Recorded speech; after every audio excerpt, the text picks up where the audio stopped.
berkomunikasi dengan Pak Prabowo langsung? Pak Prabowo. Saya belum berkomunikasi dengan beliau karena sekali lagi saya sampaikan tidak ada tekanan dari siapapun, tidak ada permintaan dari siapapun. Tapi saya sudah berkomunikasi dengan Pak Seskap. Pak Seskap hanya menjawab keputusan ada di Gus, kembali ke keyakinan dan hati nurani Gus Miftah. Beliau tidak dalam rangka menyuruh atau menolak. Demikian. Kapan itu Gus? Semalam. Tapi kalau jujur boleh cerita, tanggal 16 November istri saya sudah menyampaikan ke saya, "Bah, saya sebenarnya nggak nyaman jadi istri Abah sebagai seorang pejabat. Saya lebih nyaman menjadi istri seorang Gus Miftah yang saya kenal di awal. Entah ini sebagai sebuah firasat atau apa, itu sudah istri saya sampaikan kepada saya tanggal 16 November ketika saya berada di Bali. Beliau telepon saya. Dan mungkin ini jawaban dari itu semua. Bismillahirrahmanirrahim. Assalamualaikum warahmatullahi wabarakatuh. Sahabat-sahabat Rajuan dimanapun kalian berada, alhamdulillah, syukurillah, kita akhirnya dipertemukan kembali. Saya berharap sahabat-sahabatku dalam keadaan sehat, dalam keadaan dilancarkan segala urusan. Nah, baik sahabat-sahabat sekalian, melanjutkan dari pembahasan kita sebelumnya yang sempat mengulas atau mereaksi sebuah peristiwa atau kasus mungkin ya, dimana yang lagi viral Gus Miftah dengan si pedagang ST Bapak Sun Haji yang mulai bulan lalu ya, mulai dari November sampai hari ini, sampai detik ini masih diperbincangkan dan kemudian viral, baik itu di YouTube, di TikTok, di sosial media yang lain, itu masih diperbincangkan. Nah, sahabat-sahabat sekalian, kalau kemarin kita sempat membahas soal video di mana Gus Miftah dianggap merendahkan atau melontarkan sebuah kalimat yang tidak pantas kepada Bapak Sun Haji, dan kemudian kita juga sempat membahas di video sebelumnya soal kebesaran hati seorang Gus Miftah minta maaf dan mengakui kesalahan dan mendatangi langsung kediaman Bapak Sun Haji. Nah, beberapa hari yang lalu sempat saya riset juga, mencari tahu tentang perkembangan berita ini atau kasus ini. Ternyata banyak sekali orang yang merespon dan kemudian berusaha untuk mengalamatkan Gus Miftah bukan sebagai figur pendakwah, melainkan seorang tokoh atau salah satu bagian daripada pemerintahan Prabowo Subianto. Nah, sehingga ada kabar atau berita yang sempat saya baca itu adalah ribuan bahkan berapa puluh ribu orang itu bersepakat untuk mengeluarkan petisi kepada Prabowo Subianto sebagai presiden untuk memberhentikan Gus Miftah sebagai utusan khusus presiden. Yang kita tahu sendiri itu jabatan yang kemudian diemban oleh Gus Miftah setelah kabinet Prabowo Subianto terbentuk.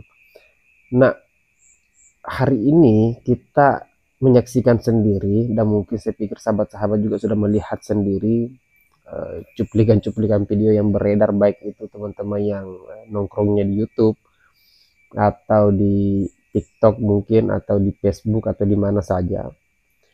Kalian mungkin sudah melihat cuplikan video di mana Gus Miftah dengan nada yang sedih ya, beliau sampai menangis pada waktu memberikan pernyataan itu, bahwa dia dengan sadar dengan keadaan hari ini menyatakan diri untuk mundur dari posisinya sebagai utusan khusus presiden. Nah, saya melihat satu hal yang menurut saya positif. Ada pernyataan beliau yang mengatakan bahwa istrinya itu lebih senang dengan Gus Miftah yang dulu sebagai seorang pendakwah, sebagai seorang dai, ketimbang kondisinya sekarang yang dekat dengan pemerintah, yang dekat dengan politik. Saya secara pribadi mungkin ya orang yang salah satu suka dengan gaya dakwah seorang Gus Miftah yang menurut saya unik, berbeda dengan para ustadz atau pendakwah yang lain yang kemudian di masjid, di musala, di pengajian dan lain sebagainya. Gus Miftah kemudian muncul dengan gaya yang berbeda, dan saya pikir itu tidak banyak orang yang mampu melakukan hal seperti itu.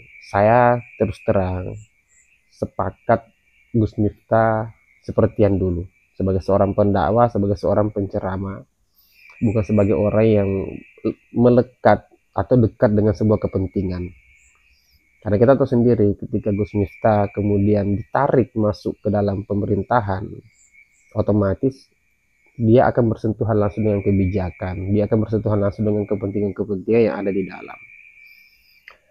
Dan saya pikir seorang pendakwah tidak semestinya ada di tempat-tempat seperti itu.